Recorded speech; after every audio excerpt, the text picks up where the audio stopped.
As illustrated by the attention I received for interpreting during Hurricane Sandy, deaf communication really fascinates the hearing population.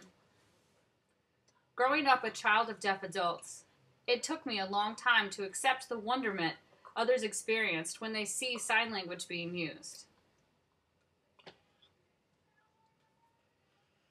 When I was young, I'd become frustrated when patrons in restaurants or grocery stores would stare at my family while we were trying to have a conversation.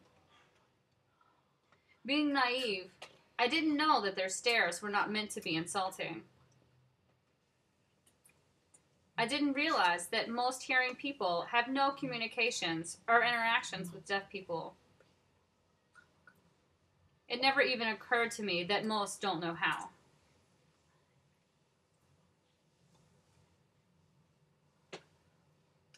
Until I was in the second grade, I simply assumed deafness was a societal norm. It was hard for my young mind to envision families who did not enthusiastically sign to one another over a dinner table. Other children's curiosity regarding ASL, which was the primary language of my household, helped me to begin to see the divide that exists between deaf and hearing cultures.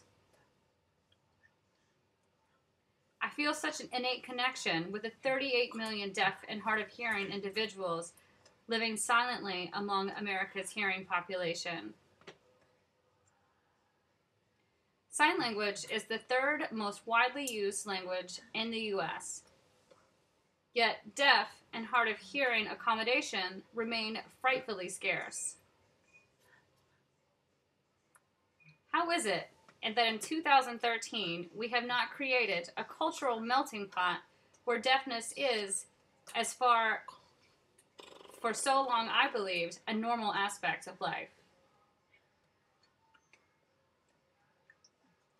By remaining separated, both cultures lose so much opportunity to learn from one another. Deafness is by no means a disability or impairment. It is just a different way of using your brain to experience the world. I wish there was a way to make the whole population understand this. I feel as though my heart and soul are deaf, but I have the ability to hear. I view my multicultural background as a strength, and the struggles of my deaf family members as an inspiration to weave deaf culture more closely into the fabric of this country.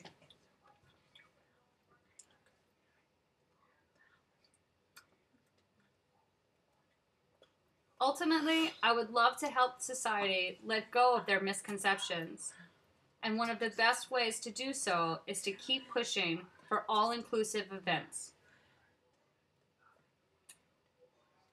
When hearing people become so used to seeing competent ASL interpreters signing away on stage without being spoofed on SNL or going viral, we will know progress has been made.